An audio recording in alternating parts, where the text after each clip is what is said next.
Muito bem. Então, como estávamos dizendo, bloqueador alfa seletivo, subtende-se alfa pós alfa 1. O bloqueador de alfa não seletivo, todos alfas, incluindo pré e pós. No início, esse bloqueador alfa não seletivo, né, ele acabou tendo pouca utilidade clínica em razão do bloqueio também de alfa pré. E por que isso? Porque se você quer um bloqueador alfa, você está procurando aí uma atividade antihipertensiva, né? Só que quando você bloqueia alfa pré, o que vai acontecer? O que acontece quando se bloqueia alfa pré?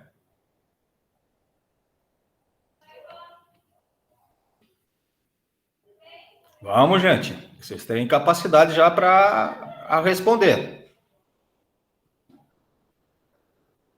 Quando se bloqueia alfa pré, vai sobressair o que, gente?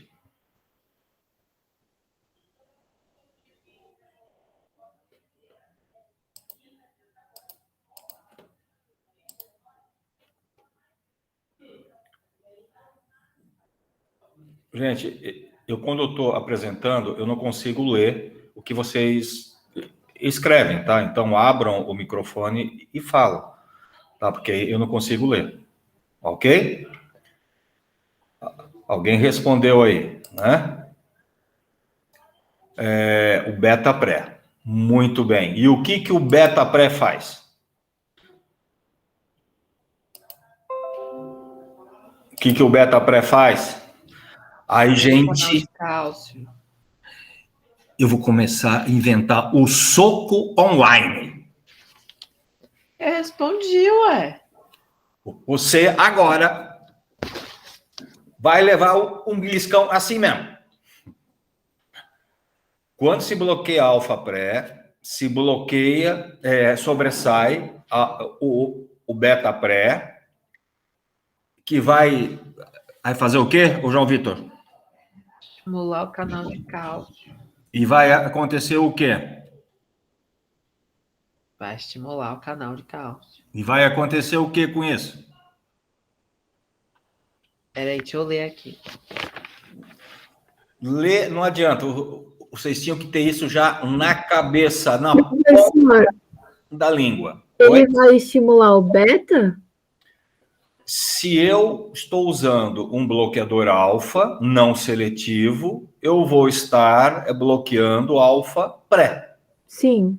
Se eu bloquear o alfa pré, automaticamente, quando se bloqueia um receptor pré, vai sobressair o quê? O outro.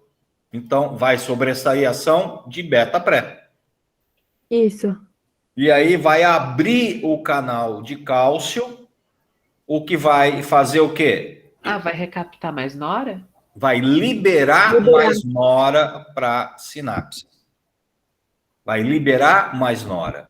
Isso, é por isso que eles usam, tipo, os dois juntos, eles trabalham juntos, né, para controlar e regular essa liberação de nora, não é? Exatamente isso. Exatamente isso. Eles trabalham juntos. Então, à medida que eu estou usando um fármaco que gera o bloqueio do alfa pré, automaticamente vai sobressair beta pré. E aí eu vou ter aumento de nora. Se eu aumento nora na sinapse, o alfa está bloqueado, né? Porque é um bloqueador não seletivo, mas o beta não. E aí eu passo a ter o quê? Taquicardia. Taquicardia. E por todos os alfas estarem bloqueado, eu passo a ter uma intensa hipotensão ortostática. Então, esse fármaco, em razão desse efeito, né, de bloquear tanto pós quanto pré, ele acabou perdendo, né, a sua utilidade clínica, tá?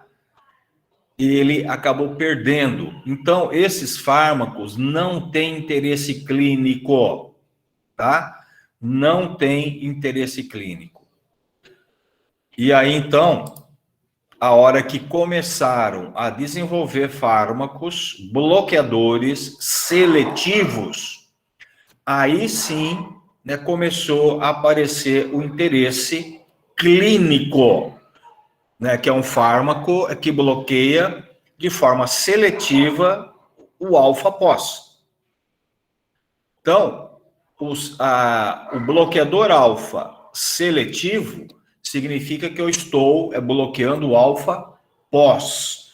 E aonde está o alfa-pós predominantemente? Nos vasos, tá? Nos vasos. E os primeiros fármacos bloqueadores de alfa foram o Prazosin e a Indoramina, tá? Eles agem especificamente em alfa-1, muito mais do que alfa-2, o que explica a sua baixa incidência de taquicardia. Então, eles não promovem taquicardia. Quando promove, muito pouco, né? Porque ele age mais seletivamente no alfa-pós. E aí eu vou ter vasodilatação e a pressão vai se reduzir. Tudo bem, gente?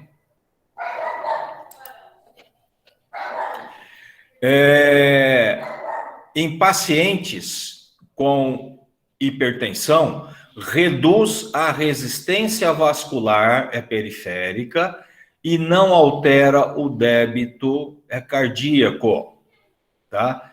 Então, é isso que interessa para nós. O que está aqui, ó, nesse outro parágrafo, tá? Eu nem vou explicar isso para vocês agora, eu vou deixar para explicar isso quando nós falarmos em insuficiência cardíaca, tá? No paciente insuficiência, ele aumenta o débito, tá? Mas isso é muito cedo para nós ainda, ok?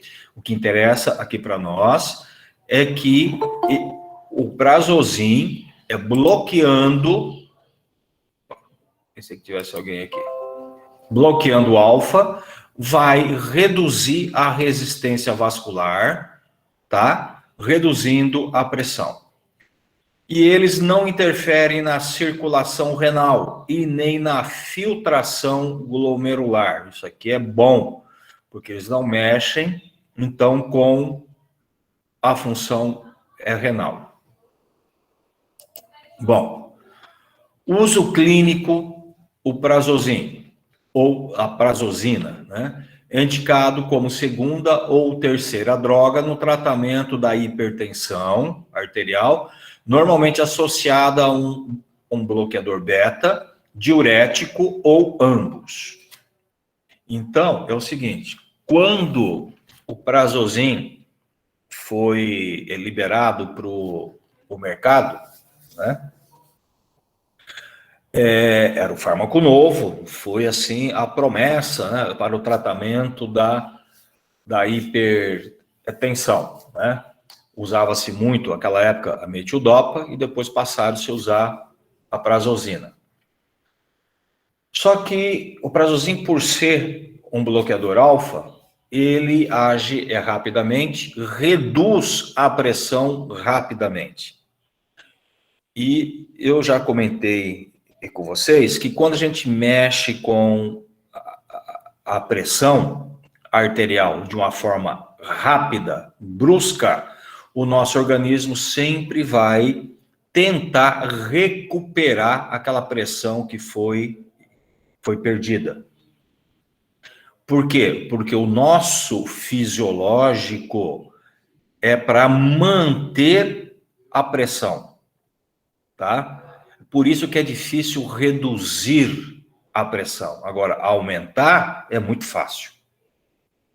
Certo? Então, quando se usa o Prazosin e a pressão ela cai, nosso organismo tenta recuperar. E essa recuperação pode ser através de descarga simpática, o que aumenta o que aumenta a atividade beta, provocando taquicardia em alguns pacientes. E também retenção de sal e água, o que vai necessitar de um uso ou de um beta-bloqueador para combater ataque, ou um diurético para combater a retenção hídrica. Em alguns casos, até os dois juntos. Então, veja, o uso de um fármaco é para hipertensão, algumas vezes você precisa associar mais 2 fármacos para combater os efeitos que esse fármaco gera. É por isso que é difícil o controle da hipertensão em monoterapia. É difícil. Às vezes você usa um fármaco, esse fármaco gera efeitos reflexos, que vai precisar associar outro fármaco para corrigir aquele efeito. Ok? Por ter ação em artérias e veias, resulta em um potente vasodilatador importante na insuficiência cardíaca refratária. Isso aqui a gente vai ver lá na frente, tá? E a vantagem dele de ser usado por via oral. Todo fármaco que é usado por via oral tem uma grande vantagem por ser facilmente aceito, né? O Prazosin, quando começaram a utilizar ele na clínica, foi percebido um efeito que acontecia na primeira dose. O indivíduo utilizava a primeira dose, tá? E 90 minutos contado, ele tinha uma hipotensão postural acentuada e muitas vezes até com síncope, ele caía, né? E aí foram percebendo que esse efeito era passageiro, né? E acontecia mais na primeira dose. Aí então, falar, bom, então vamos dividir a primeira dose. E começaram a dividir esse comprimido em 4. Então, o primeiro dia, 1/4, segundo dia, 2/4, 3/4, um comprimido, e aí não tinha mais essa hipotensão acentuada. Então, era uma forma de você contornar, né, esse efeito, tá? Redução do efeito vasodilatador após 4 dias de tratamento, também revertido quando se continua a terapia. Muito bem. Aqui não tem outro. O Prazosin, ele pode gerar tonturas, cefaleias, tudo isso por vasodilatação, tá? Zumbido, náusea, vômitos e aumento do número de micções e edema. Tudo isso por efeitos reflexos, tá?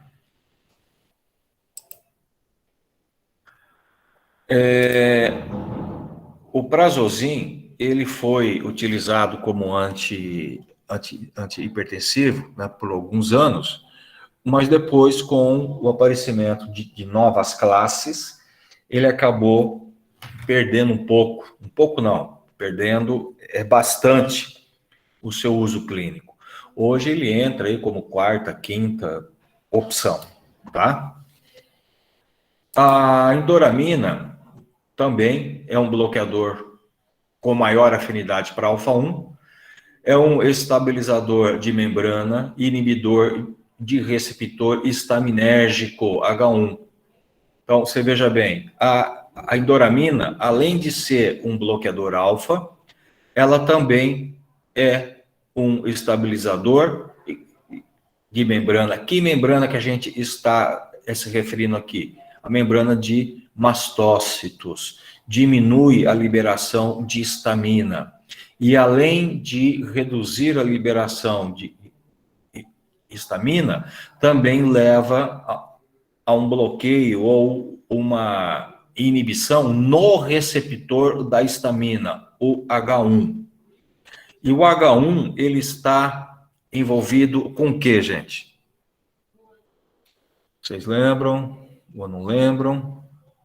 Eu não sei se eu já falei isso com vocês. H1.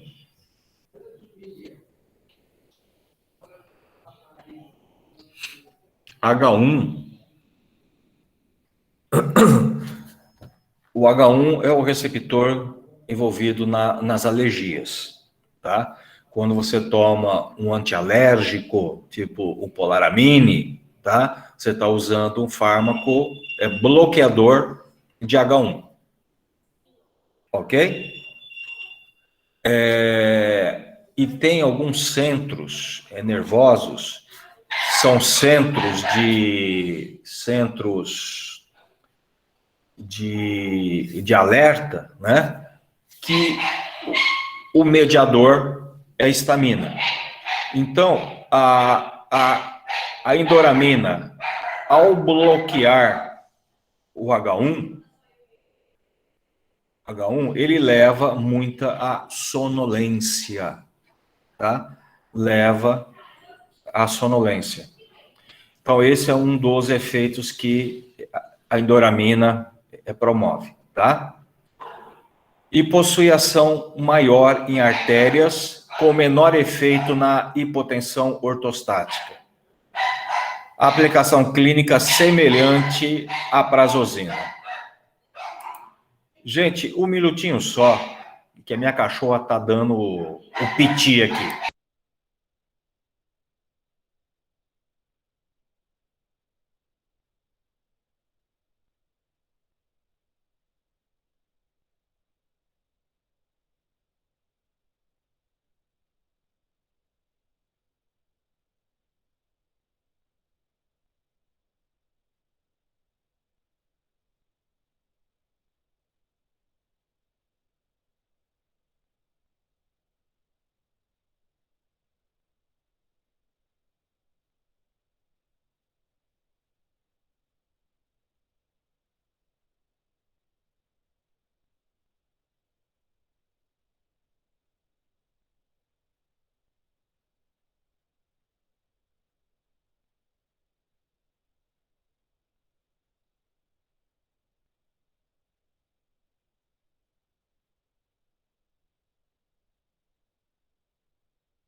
Desculpa, gente. É que tem gente em casa hoje e a coisa é complicada.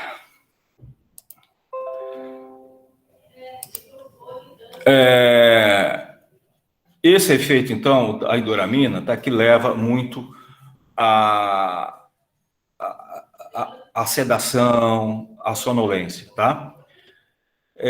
Então, ela era utilizada, a gente usa pouco ela hoje, menos ainda que a Prazosin, mas também para o tratamento da hipertensão. Bom, acontece uma coisa, deixa eu contar a historinha primeiro, para depois a gente entender o próximo slide. Quando começaram a utilizar esses fármacos, bloqueadores alfa, foi percebido, né, que alguns pacientes, principalmente homens acima de 60 anos, que tinham uma hipertrofia de próstata benigna, né, que já tinham uma certa dificuldade em micção e tal, quando eles passavam a utilizar esses bloqueadores alfa, levava a melhora desse quadro, melhorava, né? E então levantou aí, né, um alerta, né? E foram ver o que acontecia, o que era tal. E aí foi visto e descoberto que, tá? Na próstata e bexiga, nós temos um receptor alfa. E esse receptor alfa, ele é o responsável pela hipertrofia da próstata, tá? É benigna, e pela contração do esfíncter urinário. Muito bem. E aí, então, eles passaram a ter o interesse clínico em usar fármacos bloqueadores de alfa. E aí surgiu a tanzulosina, que é um bloqueador mais seletivo ainda para o tipo de alfa, né, presente na próstata, que é o alfa-1A. Isso não quer dizer que ela não tem ação, tá, no alfa-1, que está também no vaso, também tem. Mas ela é mais específica para o alfa da próstata, tá? E então, esses bloqueadores alfa, eles acabaram perdendo a indicação como antihipertensivo, né? Porque começaram a surgir fármacos mais novos, mas eles passaram a ser bastante utilizados na urologia. Hoje se usa muito, principalmente a tanzulosina, tá? Se usa muito nesses pacientes com hipertrofia de próstata benigna, tá? E ele tem, então, menor efeito sobre a pressão. Menor efeito, mas tem efeito, tá? A gente não pode dizer que não tenha. Tem sim, tá? E o receptor alfa-1A presente no coração também é responsável pela hipertrofia cardíaca. No coração nós também temos um receptor alfa-1A, que é o mesmo que está lá na próstata, que gera hipertrofia, também leva à hipertrofia cardíaca. Então esses fármacos têm uma ação muito boa para evitar e regredir a hipertrofia, tanto da próstata, quanto a hipertrofia cardíaca. Então, esses fármacos hoje são bastante utilizados com este objetivo. Ok? Existe um fármaco que é antagonista de alfa-2 seletivo. Age somente em alfa-2 pré-sináptico, a ioimbina. Esse fármaco já foi bastante utilizado, gente. Hoje é muito pouco utilizado, tá? E por que isso? Porque essa ação dele em antagonizar o alfa-pré, automaticamente você vai ter o aparecimento do efeito de beta-pré, né? E aí você passa a ter aumento na liberação de noradrenalina, tá? E aí você passa a ter aumento de insulina, você passa a ter aumento o trabalho cardíaco e tal, tá? Esse fármaco foi bastante utilizado porque ele tem, né, um efeito na ereção, tá? Dizem que melhora a ereção. A gente não sabe muito bem o porquê disso ainda, né? Mas ele tem. Então se usava muito ele, só que isso causava muitos problemas, porque normalmente as pessoas que iam procurar ele, tá de venda livre, para melhorar a função erétil, já eram aqueles pacientes que faziam uso de fármacos antihipertensivos. E aí você tinha uma interação perigosa de fármacos. Muitos pacientes tiveram sérios problemas cardíacos pelo uso indevido da ioimbina. Por isso que deixou de ser utilizado. Ok? Muito bem. Aí a gente entra numa classe que são os bloqueadores beta-adrenérgicos. Gente, essa classe é uma das classes bastante utilizada, tá? Nós usamos isso hoje ainda muito, se usa muito esses bloqueadores beta-adrenérgicos. E nós temos os beta-bloqueadores, os seletivos e os não seletivos. Quando nós falamos em bloqueador beta seletivo, nós subentendemos que seja o bloqueador beta 1, para beta 1. Então, seletivo, beta 1. Não seletivo, todos os betas. Ok? E esses bloqueadores seletivos de beta 1,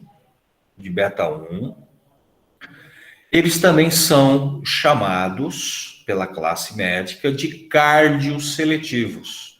Ah, o beta-bloque é cardioseletivo. É um bloqueador de beta 1, tá? E passou a ser conhecido como cardioseletivo, né? Porque o coração tem beta 1. Mas não é só o coração que tem beta 1, né? O rim também tem, outras áreas eu também tenho, e é tudo o beta 1. Então, ele age de forma geral em beta 1.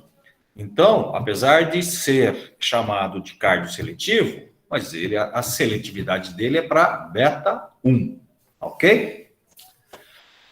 Então, todos os bloqueadores beta inibem competitivamente os efeitos das catecolaminas no local do receptor beta. Não existe um bloqueio total ou máximo. Não existe, tá? Ele vai ter um bloqueio, mas ele não tem. Falar, eu vou bloquear 100%. Não, não existe. O efeito de um beta bloqueador pode ser superado pela administração de um agonista em dose suficiente. O que é isso? Isso quer dizer que eu posso reverter o bloqueio de um beta bloqueador, utilizando um agonista de beta. É só usar uma dose suficiente para desbloquear, uma dose maior que o bloqueador. Então, esse bloqueio, ele é reversível. Ok? Os efeitos de um beta bloqueador só pode ser avaliado em presença de um estímulo simpático. Vamos exemplificar. Se o paciente está com a frequência cardíaca normal, 80 batimentos, vai. O normal aí é 70 a 90, né? Vamos pôr 80 batimentos. E eu der um cardio seletivo para ele. Falar, ó, toma esse cardio seletivo. Provavelmente, esse paciente não vai nem perceber, certo, o efeito dele. De 80, aí vem para quanto? 75? 70? E se vier. Então, você não vai perceber, certo? Agora, se você tiver a frequência 130, 140, você está, né, com um ataque cardíaco, e eu te der um bloqueador beta, aí você vai perceber que a frequência vai o quê? Vai reduzir. Aí vem para o normal. Certo? Então, é isso que eu estou falando aqui, tá? O efeito de um beta-bloqueador só pode ser avaliado em presença de um estímulo simpático.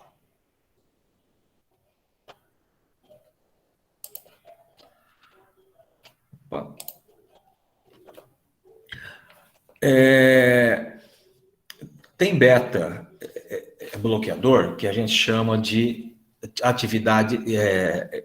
bloqueador beta com atividade simpatomimética intrínseca. Esses fármacos, na realidade, eles não são bloqueadores beta.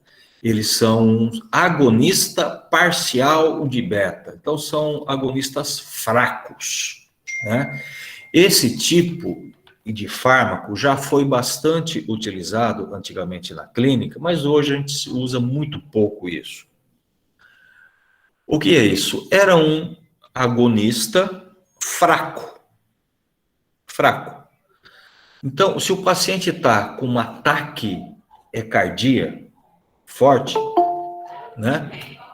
E eu der um agonista fraco para ele, ele vai se ligar ao receptor beta, tá? Ocupando o espaço que antes era ocupado pela noradrenalina, e não vai conseguir estimular o beta do jeito que a nora estava estimulando. Então, aquele beta vai perder atividade. Então, ele, apesar de ele ser um agonista, mas ele funciona como um antagonista, tá? Mas isso não tem muito efeito para nós hoje, tá? O pindolol, o oxiprenolol, acebutolol eram exemplos desses fármacos, tá? Hoje a gente não tem mais essa necessidade. Então, a gente usa muito hoje os cardioseletivos, né? A gente usa bastante, como atenolol, metoprolol, que é um dos mais utilizados hoje, e tem uma meia-vida maior do que o atenolol, né? E o acebutol. Possui maior seletividade para beta-1, mas com aumento de dose ocorre também bloqueio de beta-2. Então, veja, todos esses fármacos seletivos para beta-1, eles são seletivos em uma certa dose. Se você aumentar a dose, você corre o risco de saturar o beta-1 e aí você passa a bloquear também o beta-2. Ok?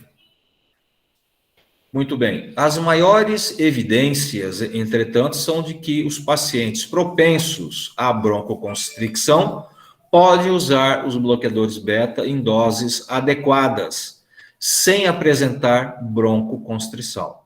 Então, a preocupação é com esses pacientes asmáticos, né? Porque você usa um cardioseletivo, tá? E se você... A preocupação é que ele vá bloquear também o beta-2. Aí você entra em broncoconstricção.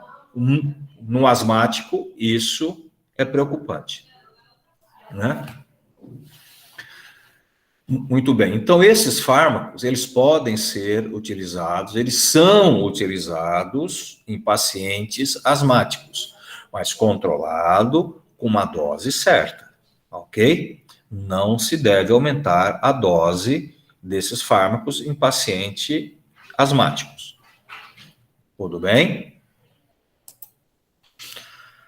Os beta-bloqueadores são integralmente absorvidos, né, após a administração oral, porém sua biodisponibilidade é variável de fármaco para fármaco. Então, a cinética é muito particularizada de fármaco para fármaco, tá? Cada fármaco tem uma cinética. Então, quando se for trabalhar com fármaco, o clínico precisa avaliar isso. Não dá para se ter uma média, né? E todos os fármacos. Não. Cada fármaco tem a sua cinética. O fígado é o principal responsável por essas variações, principalmente quando ocorre o efeito da primeira passagem. Então, acontece, o seguinte, tem fármaco, como por exemplo, o propanolol, tá? Que é um fármaco inespecífico, ele bloqueia todos os betas, tá? Ele bloqueia todos os betas, e ele sofre a metabolização de primeira passagem em torno de 50% da dose que foi administrada.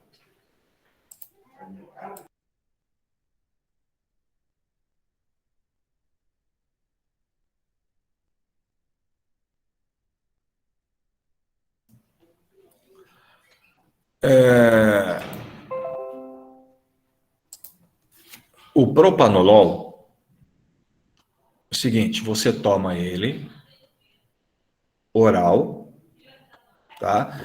Ele vai ser absorvido, né?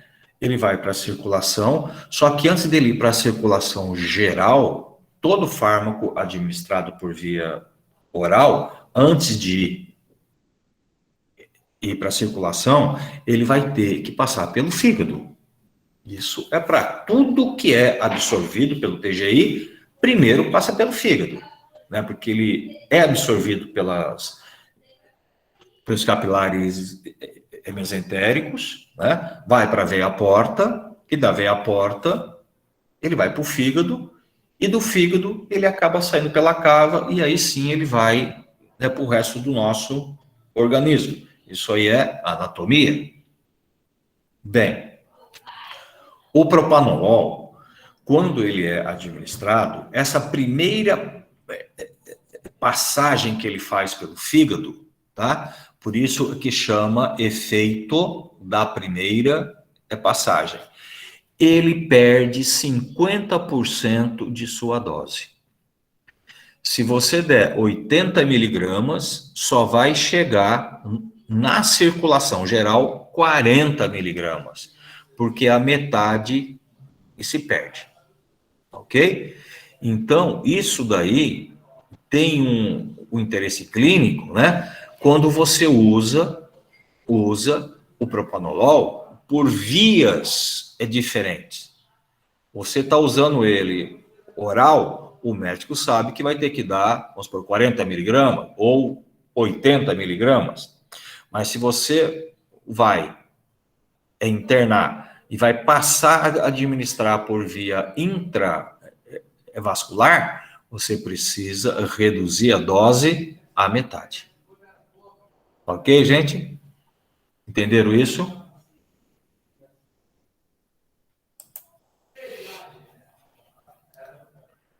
Bom, a meia-vida também é muito variável, né? De paciente, de fármaco para fármaco, tá? Isso aí Professor, é cinética. Oi. desculpa que tá travando aqui, eu ia falar que eu não entendi o slide anterior. Esse? Isso, O que você não entendeu? o conteúdo dele. Bom, eu estou falando aqui que os beta-bloqueadores são integralmente absorvidos, né, após a administração oral. Porém, sua biodisponibilidade é variável de fármaco para fármaco. O que é biodisponibilidade?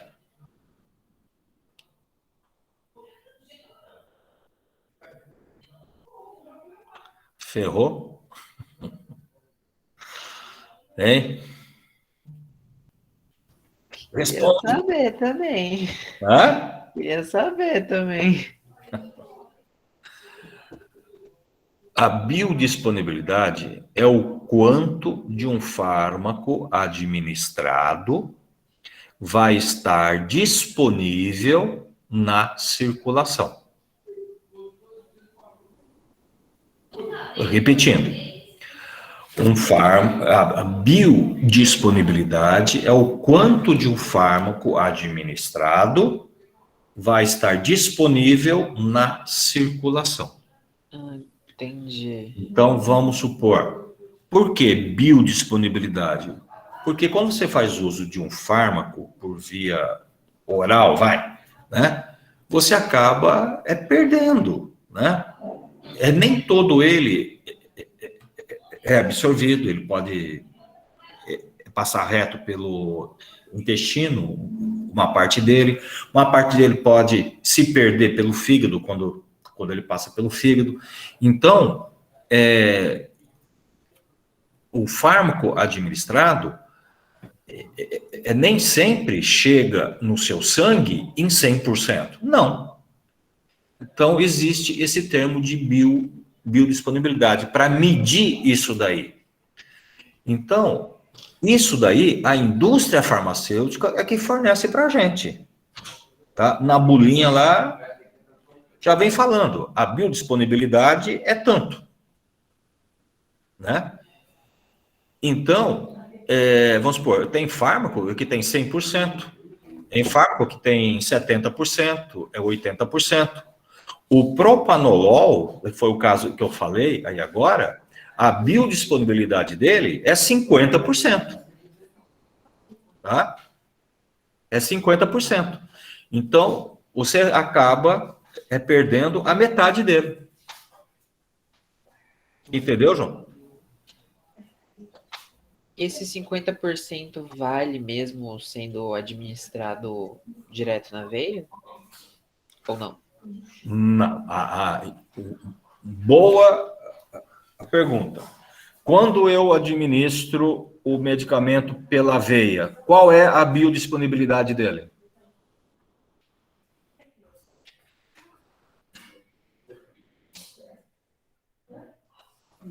Repete de novo, professor. Quando eu uso o fármaco, eu administro o fármaco pela veia, qual é a biodisponibilidade dele? Eu Seria acredito que total, né? integral, né? Hã? É integral, né? Inteira, total. 100%. É 100%. Mas isso se ele tiver... Não, pera. Todos os fármacos são administrados direto na veia tem 100%? Sim, sim. A biodisponibilidade de um fármaco administrado na veia é 100%. Por quê? Eu estou dando direto na circulação, eu não estou perdendo nada. Eu perco quando eu uso por via oral. Aí eu perco. Mas se eu estou dando na veia ou dando intramuscular, eu não estou perdendo. Vai tudo para o sangue. Então, suponhamos assim que tecnicamente a gente pensaria que porque nem todos os medicamentos então são administrados direto na veia. Então, tecnicamente alguns medicamentos é intencional perder uma dose. É intencional, não. Né? A intenção é que todo ele chegue até o sangue. Não, mas se fosse intencional que ele inteiro chegasse ao sangue, nenhum seria por via oral. Porque uma parte perde. Por isso que em hospitais a gente prefere o intravascular, né, para você ter um 100% de aproveitamento. Mas existe, tá, o que nós chamamos de aderência ao tratamento. Se todo fármaco fosse intravascular ou intramuscular, tinha muita gente que não ia fazer o tratamento completo. Concorda comigo? Sim. Mas... Então, a via oral, ela é importantíssima, principalmente para aderir ao tratamento. Mas então seria... aí existe o trabalho que do farmacêutico. Opa, se eu preciso de 50 miligramas de um fármaco no sangue, ok? Para ter o efeito. Muito bem. Só que esse fármaco, ele vai ser absorvido, e eu fiz os testes, porque eles fazem os testes, e eu vi que ele perde 10% com as fezes. Ele perde mais 30% pelo fígado. Então, eu perco 40% da dose administrada. Ok?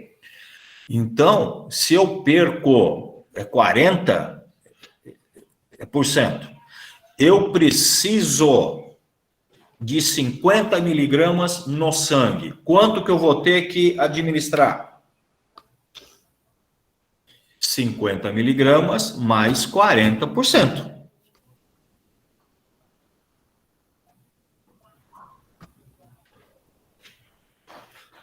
Quatro vezes 50, então eu vou administrar 70 miligramas. Porque 20 eu vou ou perder.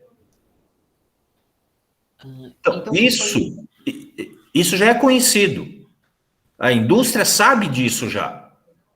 Então, quando tem uma certa dose de um medicamento, a gente já sabe que aquela dose é suficiente para manter X miligramas no sangue, porque parte vai se perder.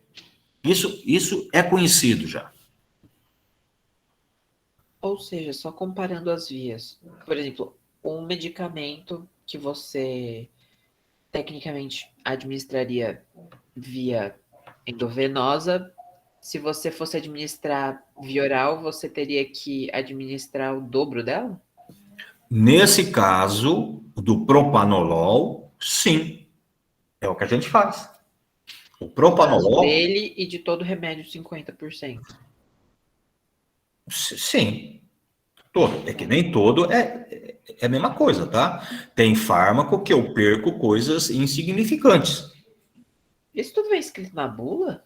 Sim. Nossa, para pra ler bula. Ah, entendi. Ok? Ok. Então, a biodisponibilidade é que vai, do fármaco, que vai me dar, né, a quantidade que ele vai estar no meu sangue. Certo? Então, isso que eu estou falando, que a biodisponibilidade entre os beta-bloqueadores pode variar. Em beta-bloqueador, que ele se perde em 10%, o outro perde 20%, o propanolol perde 50%. Então, isso que é variável, entre eles. Ok? Ok. Já que nós falamos em biodisponibilidade, deixa eu falar um outro termo. Bioequivalência. Vocês conhecem? Não. Bioequivalência? Eu acho que eu não falei isso com vocês, né? Eu esqueci de falar isso lá no comecinho. Eu não falei, falei? Eu acho que não. Recordo. Tá. Falha minha até. Biodisponibilidade. Vamos supor. Hoje nós temos os fármacos genéricos, não é isso? Sim. O que eu tenho que comprovar para falar que um fármaco é genérico? Vocês sabem? Vamos supor, eu tenho o cataflam, é o diclofenaco de potássio, é o fármaco de referência. E eu tenho o diclofenaco de potássio, é fabricado para o laboratório X, Y, Z, e eles falam que eles são genéricos. O que ele tem que comprovar para ele ser genérico? Ele tem que ter a mesma fórmula? Todos eles têm a mesma fórmula, a mesma dose, tudo isso. É o princípio ativo? O princípio ativo é o mesmo. Mas eles precisam comprovar que todos eles vão ter a mesma biodisponibilidade.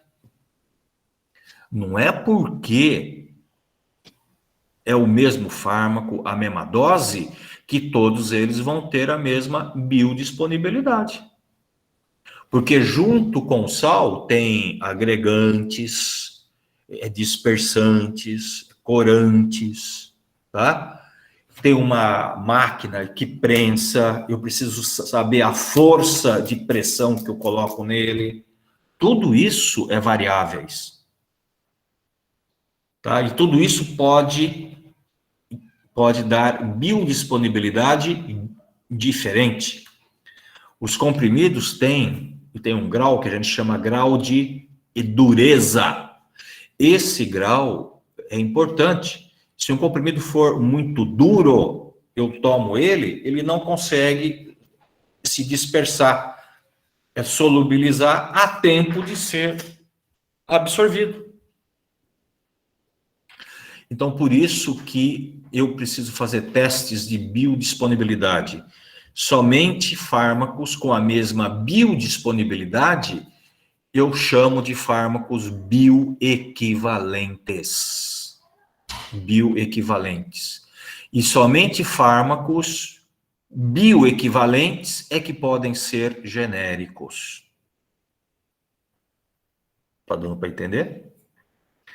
Então, biodisponibilidade, se dois fármacos têm a mesma biodisponibilidade, eu posso dizer que eles são bioequivalentes. Ok? Se eu não conseguir comprovar a biodisponibilidade, eu não posso falar que ele é genérico. Eu posso falar que ele é similar. É o similar.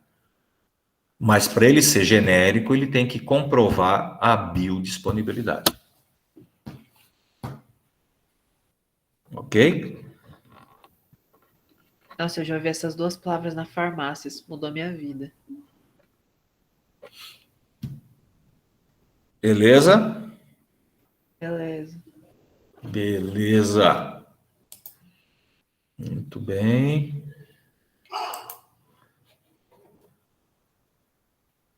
Uso clínico dos bloqueadores beta. Angina de peito. O que é angina e peito? É aquela dor que a gente sente, né? O coração. Isso que a gente chama de angina. E por que o beta-bloqueador pode melhorar a angina?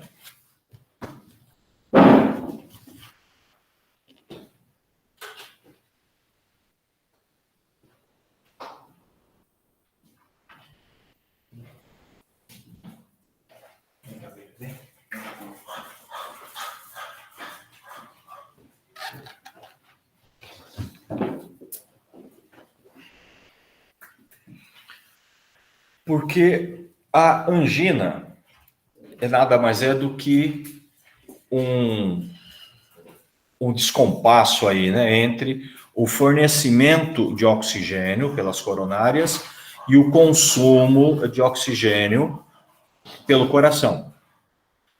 Então, se o coração está gastando mais do que está recebendo, eu vou ter isquemia. E a isquemia gera dor, e eu chamo isso de angina. O próximo passo seria o infarto.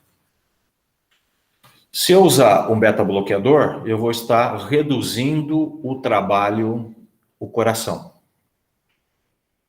Aí o coração, ele trabalhando menos, ele consome menos oxigênio. E aí eu posso aliviar a angina. Ok? Então, por isso que, em caso de angina, eu posso usar um beta-bloqueador. Muito bem. Hipertensão arterial. Os beta-bloqueadores são antihipertensivos. Quais os mecanismos que a gente justifica, tá, para utilizar eles como antihipertensivo? Bem, o primeiro, redução do débito cardíaco. Se eu bloquear o beta-1 cardíaco, eu reduzo força e eu reduzo frequência. Eu reduzindo força, eu reduzo o volume de ejeção. Eu reduzindo o volume e frequência, eu reduzo o débito. Reduzindo o débito, eu reduzo a pressão arterial. Ok? O que é pressão arterial? É a resistência vascular vezes o débito cardíaco. Certo? Então, eu reduzindo o débito, eu reduzo a pressão. Muito bem. Segundo mecanismo, redução da atividade da renina. Lembra que o beta-1, lá no rim, é que libera a renina. Muito bem. Se eu bloquear esse beta-1, eu diminuo a liberação de renina. Diminuindo a renina, eu vou diminuir a produção ou a síntese de angiotensina, que é uma vasoconstrictora. E eu diminuindo a angiotensina, eu diminuo a aldosterona, que retém sódio e retém água. Então, veja, eu vou ter, com a redução de renina, eu vou ter vasodilatação e maior excreção de líquido. Por isso que a pressão diminui. Certo? Muito bem. Tudo bem até aí? Terceiro mecanismo. O bloqueio de beta-pré. Se eu bloquear o beta-pré, vai sobressair quem? Não vai sobressair o alfa-pré? Certo? Se sobressai o alfa-pré, o que o alfa-pré faz? Bloqueia o canal e cálcio, diminuindo a liberação de noradrenalina. Diminuindo nora, diminui a pressão arterial. Tudo bem, gente? Vocês estão tão quietos. E quarto e último mecanismo que justifica a ação antihipertensiva. Quando eu uso um bloqueador beta, ocorre estímulo na secreção de prostaglandinas a nível de rim, principalmente PGE e PGI. E o aumento dessas prostaglandinas leva à vasodilatação. E vasodilatação diminui a pressão. Alguma dúvida aqui, gente, nesses mecanismos antihipertensivos? Eu me perdi um pouco quando o senhor estava falando de diminuir o débito cardíaco. O que é débito cardíaco? Vocês lembram? Débito cardíaco é igual a quê? Igual a volume sistólico vezes frequência. É isso que é débito. O volume sistólico é o volume que é ejetado em cada contração. Certo? Uhum. Se eu bloquear... Agora, muito bem, ótimo, tá aí, desculpa. Agora, o que é pressão arterial? É a resistência vascular periférica vezes o débito. Tá ok? Então, se eu bloquear o beta-1 no coração, eu diminuo força. Diminuindo força, eu diminuo o volume de ejeção. E diminuo frequência. Então, eu estou diminuindo o débito. Se eu diminuo o débito, a pressão é a resistência vezes o débito. Se eu reduzo o débito, eu reduzo a pressão. Ok?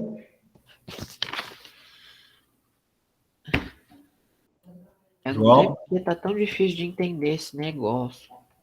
O que você não está entendendo? Fala aí. É que talvez eu esteja perdendo algum conceito, ou me perdendo nas minhas anotações, mas só para esclarecer, se o fármaco ele bloqueia a beta, é porque vai ficar mais disponível para acionar o alfa, não é? Não. Isso daí somente no pré-sináptico. No pós, não. A gente está falando do pré ou do pós, professor? Estamos falando aqui, tá? Em redução de débito, estou falando em bloqueio de beta pós, no coração.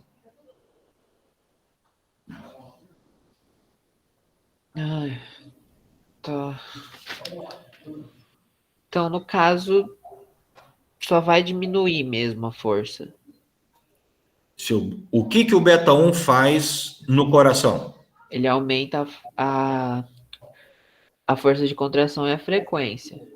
Se eu estou usando um bloqueador, eu diminuo a força e diminuo a frequência. Ah, tá. Logo vai diminuir a resistência periférica, porque vai diminuir a pressão. Não, a Ao contrário. resistência periférica, ele não está... Não, perdão. Vai diminuir a pressão, esquece. Boa noite. Ele está interferindo no débito. Isso. No débito. Tá? E eu, para mexer com a pressão, eu posso mexer tanto com a resistência quanto com o débito. Qualquer um que eu mexa, eu reduzo a pressão. Nesse caso aqui, eu estou mexendo com débito. Tá? Reduzindo o débito, eu reduzo a pressão. Tá. Tá, agora eu entendi. Ok? Eu não sei porque foi tão difícil de entender isso. Mas valeu, professor. Beleza. Uma outra coisa que a gente usa também, o outro uso clínico, é o glaucoma. É para glaucoma. O timolol. O timolol é um colírio que é beta bloqueador.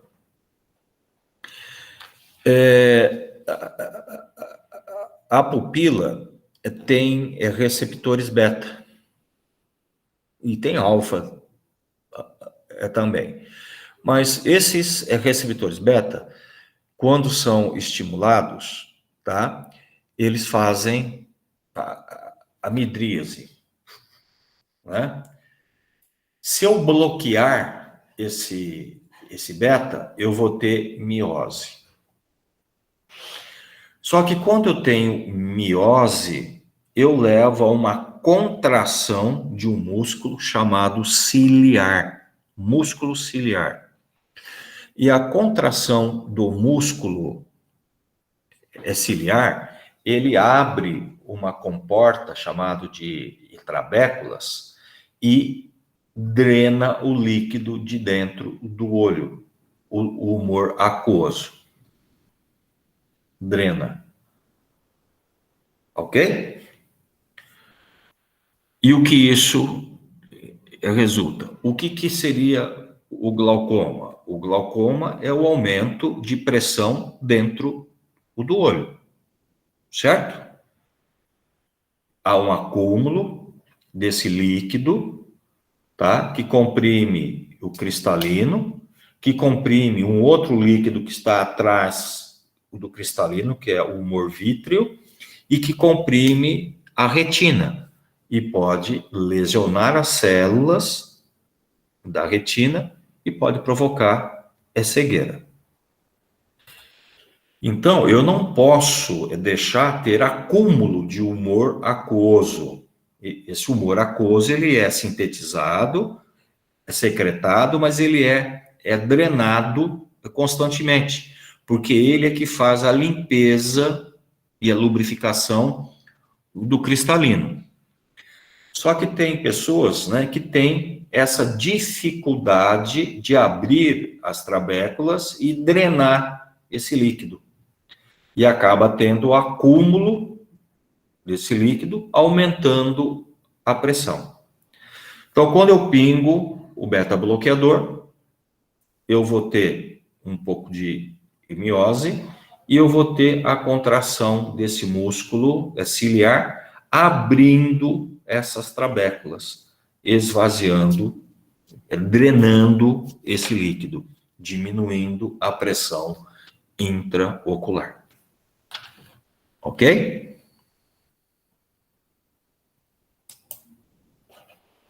O bloqueador beta também é usado em casos de arritmias cardíacas. Ele também é um antiarrítmico, né? Porque ele é um bloqueador beta. Redução da mortalidade após infarto do miocárdio. Gente, todo o paciente infartado, você você pode ver que ele vai estar usando um bloqueador beta. Ele tem que usar um bloqueador beta. Porque a hora que você infarta, você lesionou algumas células, o miocárdio,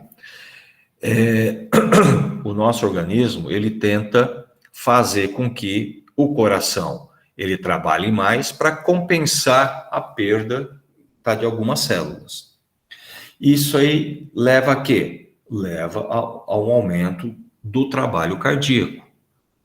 Se o paciente já infartou e passa a ter aumento o trabalho cardíaco, ele vai infartar de novo. Então, todo paciente infartado, eu preciso manter esse paciente dentro de uma frequência de normalidade. Não posso deixar esse paciente ter um aumento de frequência cardíaca. Então, todo paciente infartado vai passar a usar um beta-bloqueador para manter a frequência mais baixa. Ok? Beleza? Bom, quem cala, consente. Enxaqueca. Gente, na enxaqueca, especialmente, a gente usa o propanolol, tá? Não é qualquer bloqueador beta.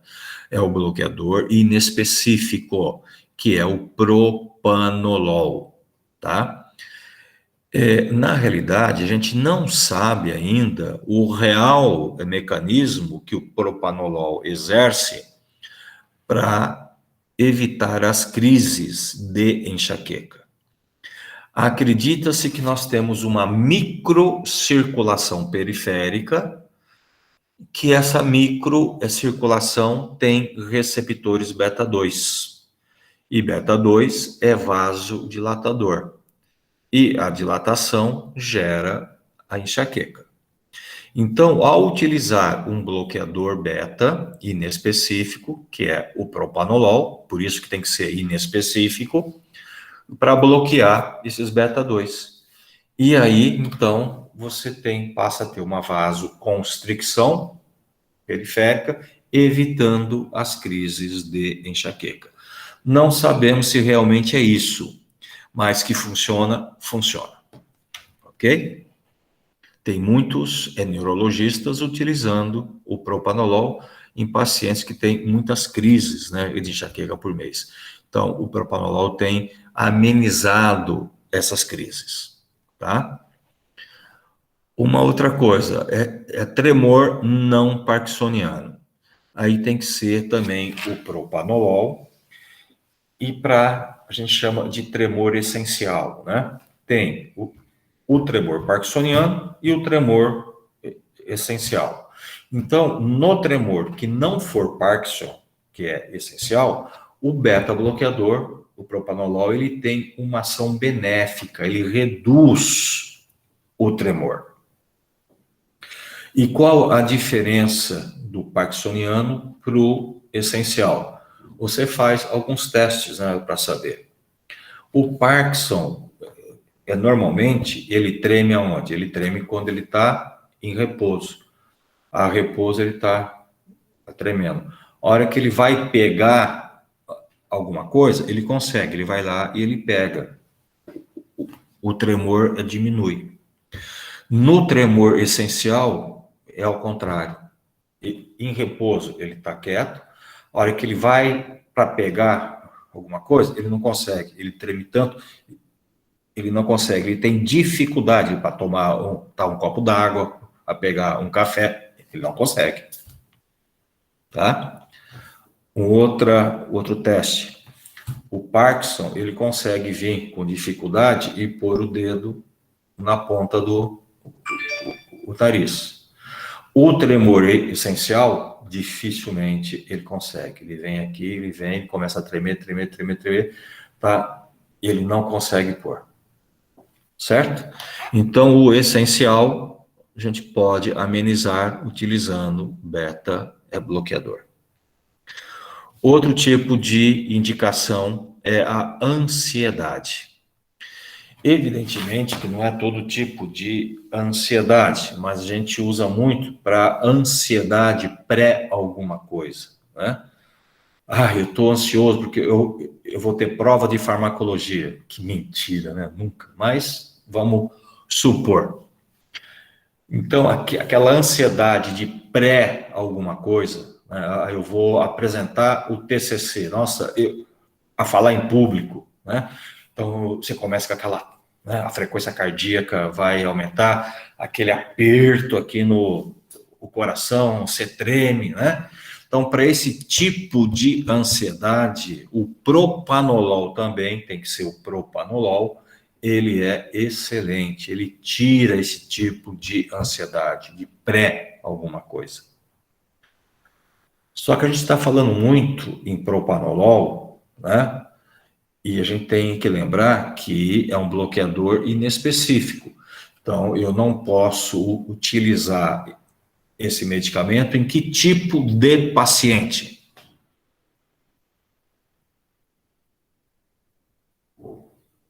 Que paciente que não pode usar o propanolol?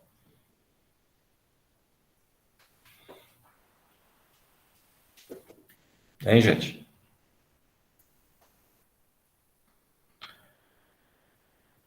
Raciocinando, gente. Raciocinando.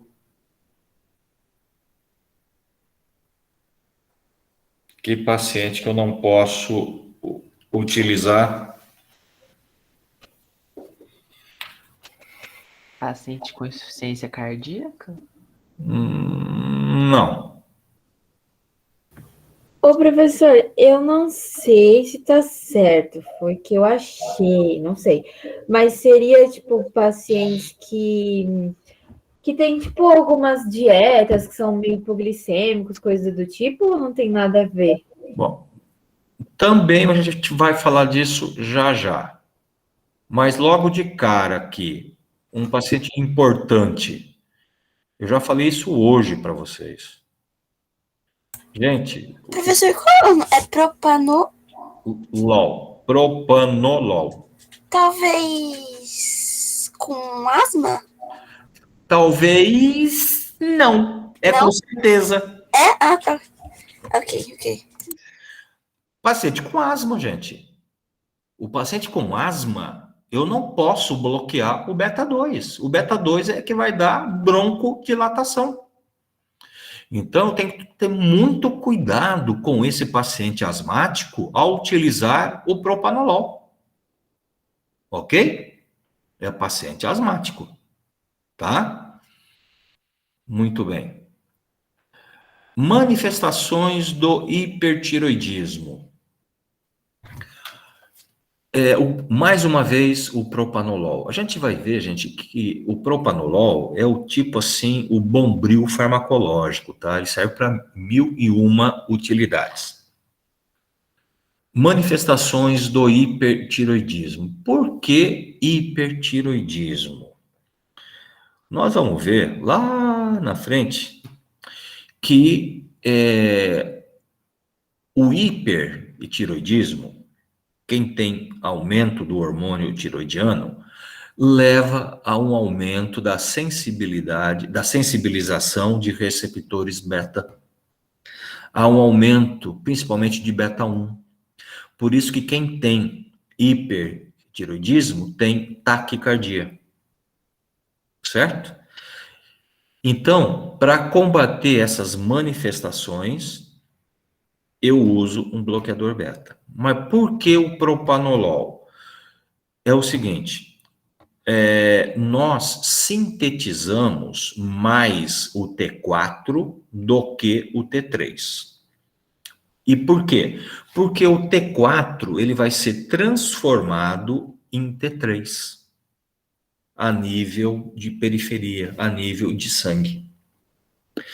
O propanolol, ele tem uma atividade na inibição dessa conversão. E é o T3 que é o responsável pelos efeitos farmacológicos. Então, ao utilizar o propanolol, eu bloqueio as manifestações ETAC, taquicardia, e bloqueio também esse excesso de formação de T3, porque eu bloqueio a conversão do T4 em T3, certo? Então, por isso que ele é usado nas manifestações do hipertiroidismo. Beleza? Não, Oxa! eu me perdi no mecanismo. Aonde você se perdeu? João Vitor, eu vou dar uma bússola de presente para você. Assim você não vai se perder mais. Professor, respeita a gente lerda. João Vitor. Diga, aonde que você está perdido? Não, foi só no mecanismo mesmo que você começou a falar do hipertiroidismo. Aí eu me perdi um pouco. Eu tava entendendo até quando você fala do Bombril. Depois do Bombril eu me perdi. É o seguinte, é quando você tem excesso de hormônio tiroidiano, então você tem excesso e T3, tá? Não que você não tenha excesso e T4, você tem, mas o T3 é que é o responsável pelos efeitos fisiológicos, ok? Muito bem. E eu tenho maior síntese e T4. Por quê? Porque o T4 vai ser convertido em T3. Tudo bem? Tudo bem. Então, bom. Esse excesso de T3 é que leva ao aumento do número de receptores beta. Então eu passo a ter muito mais beta 1 no coração. É por isso que o paciente com hipertiroidismo, ele sofre de taquicardia. Ok? Até aí, tá tudo bem? Uhum. Muito bem. Então, para tratar essas manifestações de taquicardia, né, do hipertiroidismo, eu vou utilizar, tá? Obviamente que é um tratamento coadjuvante, não é o tratamento principal, é um tratamento coadjuvante, né? Eu vou usar o propanolol. Por que o propanolol? Porque ele é um bloqueador beta. Então, ele vai bloquear o beta 1 cardíaco e vai reduzir a frequência cardíaca. Ok? Perfeito. Mas aí, então, eu posso usar outro bloqueador beta? Não, eu não posso. Por que não? Porque somente o propanolol, além de bloquear o beta 1, ele também inibe a conversão do T4 em T3. É uma ação dele, específica dele. Interrompendo essa conversão. Eu vou ter menos T3, vou ter menos ação do hipertiroidismo. Interrompendo essa conversão também vai parar de, de aumentar esses receptores no coração? Sim, com certeza. Ah, tá. Entendi. Ok? Ah, Beleza? aham. Muito bem. Professor, Oi. e se o cliente for asmático? Aí tudo vai do risco-benefício, né? Aí você vai precisar de outras ações, né? Que não o uso do bloqueador beta. Aí você não vai poder utilizar. Aí você já parte aí, né? A gente vai ver isso quando a gente falar em tiroide, né? A gente vai usar o iodo radioativo para eliminar parte da glândula, né? Ou às vezes até a cirurgia mesmo para a retirada da glândula. Então tudo isso vai ser posto na balança, né, do médico, né? Que vai analisar. Mas com o asmático é mais complicado. Ok? Mas aí não teria nenhum outro aí para usar de tipo, contraproposta, assim, tipo, para poder fazer alguma coisa? Então, uma outra substância que também inibe essa conversão é a dexametasona, mas aí é corticoide, né? Então você não pode ficar usando também por tempo indeterminado, porque causa outras complicações, e aí vai complicando tudo, né? Entendi. Eu uso bastante esse medicamento quando algum paciente apresenta alergia lá no serviço. Eu trabalho com contraste iodado. Você usa a dexametasona. Isso. A dexa é um corticoide. E o hidrocortisona também, né? Às Isso. vezes. A hidrocortisona, a dexa, é tudo a mesma coisa. A diferença que a hidrocortisona é menos potente, né? E tem uma ação mais curta. A dexa é muito mais potente e tem uma ação mais prolongada. Entendi, obrigado. Bom, uma outra indicação, pouco, tá? Indicado, mas também pode-se dizer que sim, que serve. Refluxo gastroesofágico. Por que refluxo?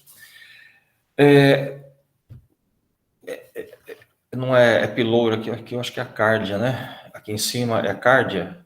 É a cárdia, né? Eu ia falar, eu acho que é cardio. É a cárdia. Aqui tá errado. É cárdia, sim. Vou até tirar já esse pyloro aqui, que o pyloro é lá embaixo.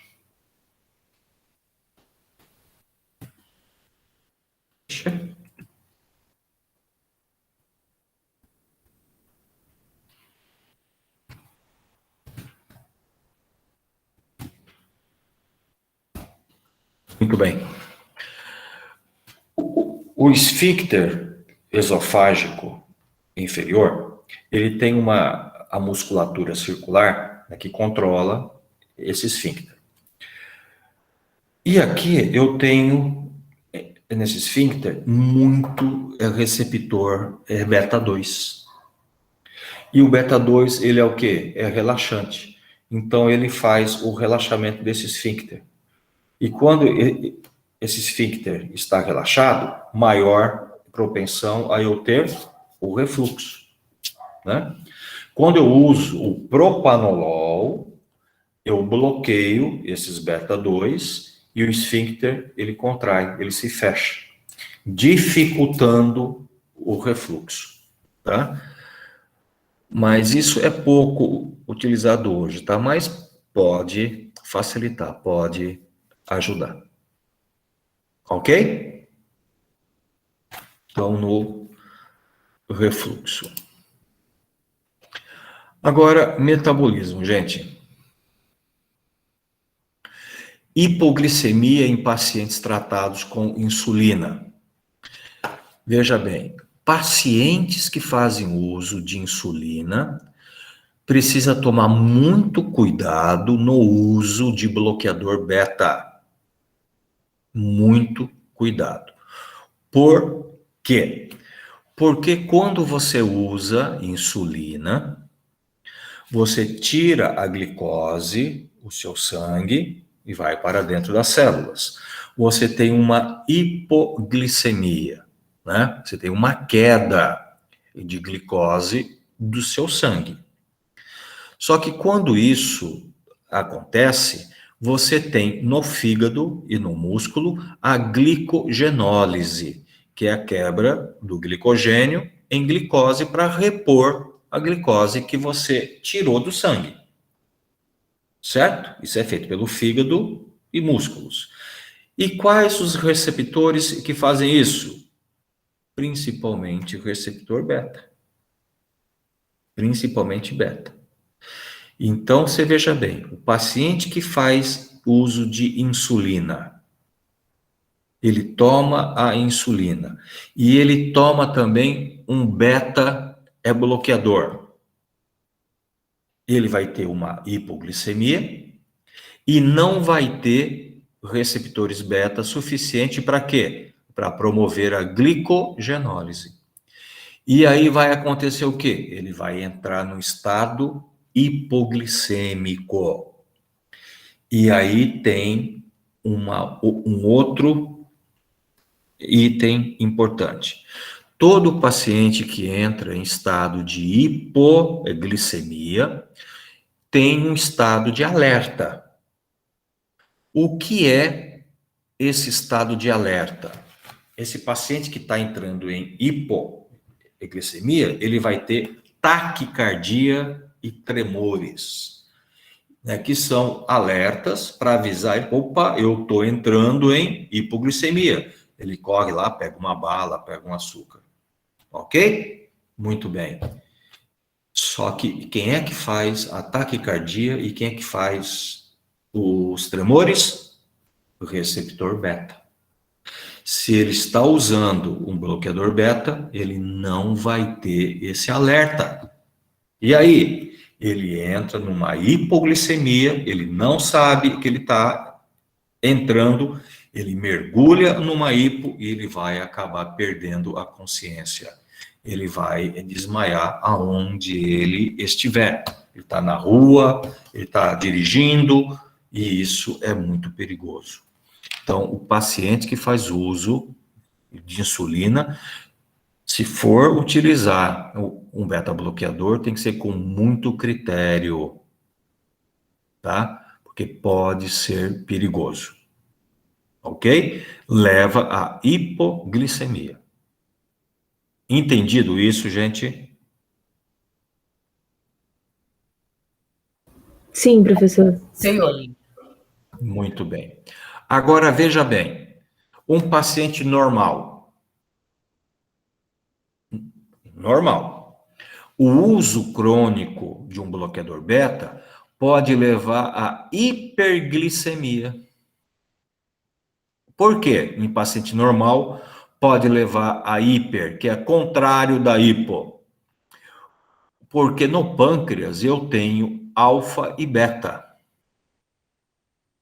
Ok? O que o beta faz? O beta aumenta a insulina e o alfa diminui a insulina no pâncreas. Se eu estou fazendo uso crônico de um beta, eu estou bloqueando constantemente a liberação de insulina e eu passo a ter pouca liberação de insulina. Esse paciente tem uma certa tendência a ter hiperglicemia. Por isso que todo paciente que faz uso de um beta-bloqueador, aquele paciente que infartou, aquele paciente que é hipertenso, patati patatá, ele precisa fazer um controle, né, pelo menos de 4 em 4 meses, ou de 6 em 6 meses, ele tem que ver os exames de sangue, fazer o controle bioquímico, tá? Para ver como que ele está. Porque ele pode ter a tendência a ter a hiperglicemia pelo bloqueio de beta.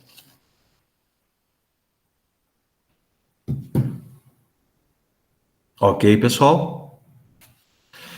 Então, em pacientes com risco a hipoglicemia, a administração dos bloqueadores beta é perigoso, tá? É perigoso.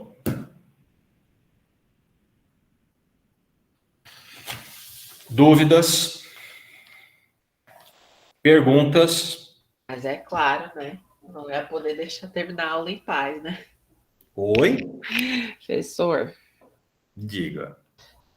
assim, o da hipoglicemia eu entendi certinho, mas o da hiperglicemia me deu uma... Ficou meio xoxo pra mim, me perdi um pouco.